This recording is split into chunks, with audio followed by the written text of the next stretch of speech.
वो मिटता नहीं। जो फल ये जीव खाते हैं वो उसके बीजों को वातावरण में बिखेर देते हैं, जिससे जन्म लेते हैं नए वृक्ष। उसकी जाति, उसका गुण, उसकी मिठास अमर हो जाती है। इसलिए स्मरण रखिएगा, अमीर होने के लिए एक एक क्षण संग्रह करना पड़ता है, किंतु अमर बनने के लिए एक एक कण बांटना पड़ता है। राधे राधे। मन बड़ी ही विचित्र कृति है ये मन।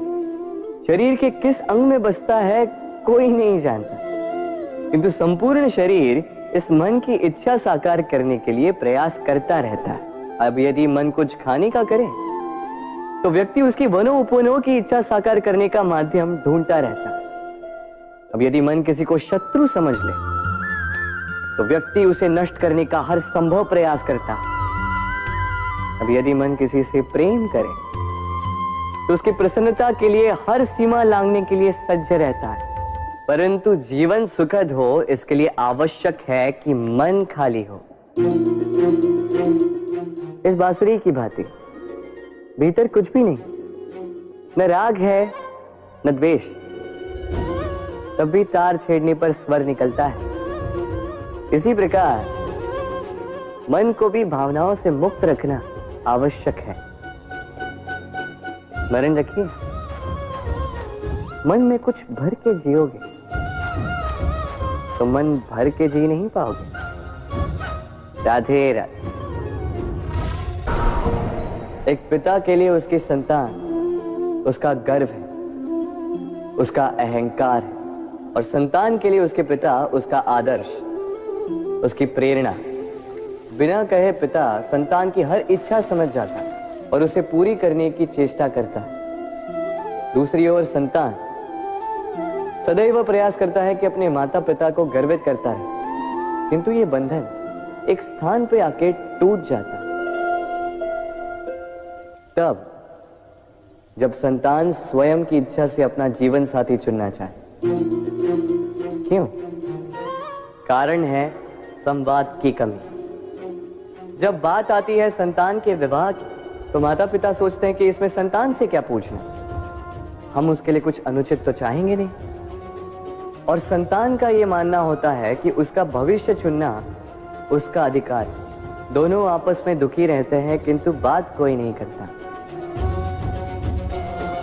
होना यह चाहिए कि माता पिता को उसी स्नेह के साथ संतान की इच्छा समझ लेनी चाहिए और संतान को उसी विश्वास के साथ माता पिता को विश्वास में ले लेना चाहिए। एक बार संवाद करके देखिए, वर्तमान और भविष्य दोनों ठीक हो जाएंगे। हम में ऐसा कोई नहीं होगा जिसने वृक्षों को ना देखा, वृक्षों पे इन पक्षियों को ना देखा, इनके घोंसलों को ना देखा, इन पक्षियों को अपने छोटे छोटे बच्चों को भोजन कराते ना देखा।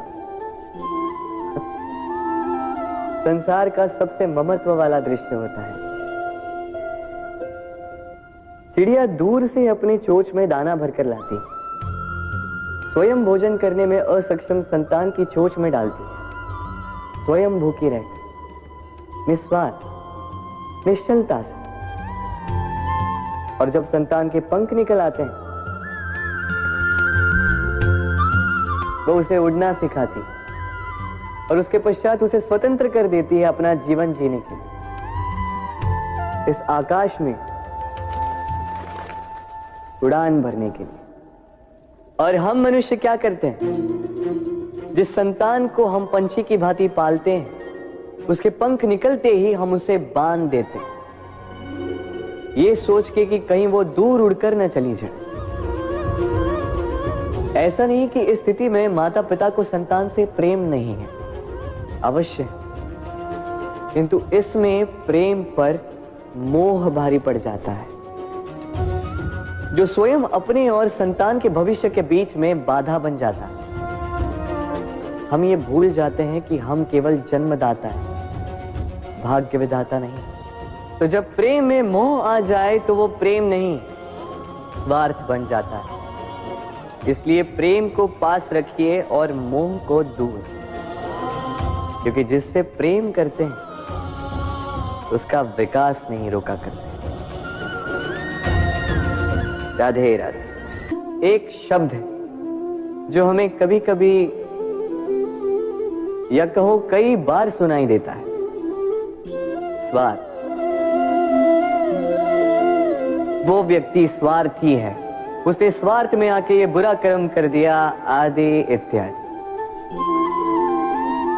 देखा जाए तो संसार स्वार्थ को पाप का मूल मानने लगा, परंतु क्या स्वार्थ सच में बुरा है? नहीं। स्वार्थ ये शब्द बना है स्व से, अर्थात स्वयं से।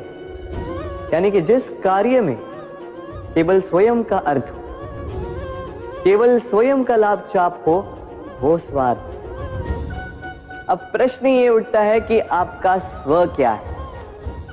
यदि आपके स्व में केवल आप हैं तो आप अवश्य स्वार्थी हैं। यदि आपके स्व में परिवार सम्मिलित है तो आप परिवार्थी हैं।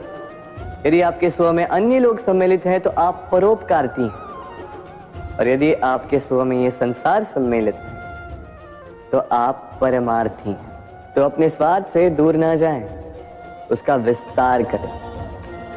अपने अस्तित्व का विस्तार करोगे तो ये स्वार्थ स्वयं ही परमार्थ में बदल जाएगा। राधे राधे। भूल और मनुष्य, इन दोनों का संबंध कुछ वैसा है जैसा पंख और चिड़िया का, जैसा धारा और नदिया का। यदि भूल मनुष्य के स्वभाव का इतना महत्वपूर्ण अंग है तो आप सोचिए, इस पर लज्जा क्यों? इस पर लज्जा करना ठीक है ही नहीं। वैसे देखा जाए तो भूल हमें स्वयं को और श्रेष्ठ बनाने का अवसर देती है, पहले से अच्छा प्रदर्शन करने की प्रेरणा देती है। अब कदाचित आप में से कुछ इस बात से सहमत नहीं हो, क्योंकि बहुतों की दृष्टि में भूल दोष को जन्म देती है, दोष अपराध को, और अपराध के लिए क्षमा नहीं दंड मिलना चाहिए। किंतु क्या आपने कभी सोचा है कि ऐसा क्यों होता है? क्या कारण है इसका? इसका कारण है भूल स्वीकार करने से बचना। यदि आप कोई भूल करोगे और उसे स्वीकारोगे नहीं तो वो भूल दोष में बदल जाएगी और वो दोष अपराध। तो साहस रखिए, अपनी भूल को स्वीकार करना अपनी भूल को सुधारने की दिशा में सबसे पहला कदम होता है। और स्मरण रखिएगा, यदि कुछ अपराध है तो वो है समय पे अपनी भूल ना स्वीकार। राधे राधे।